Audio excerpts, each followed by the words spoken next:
Alam ko po na ipagpapatuloy ko ang aking pag-aaral hanggat nandyan pa ang Tulay ng Kabataan Foundation na walang sawang tumutulong sa akin at sa mga kapwa ko batang kalye. Marami pong salamat.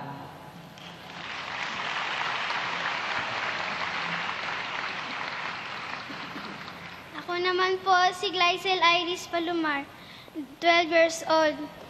Nakatira po ako sa Tulay ng Kabataan Foundation.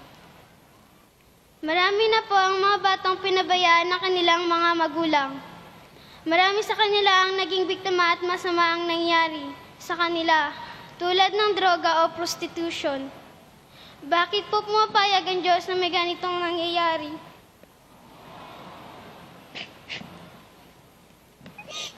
Kahit walang kasalanan ng mga bata, at bakit kaunti lang ang mga taong tumutulong sa amin?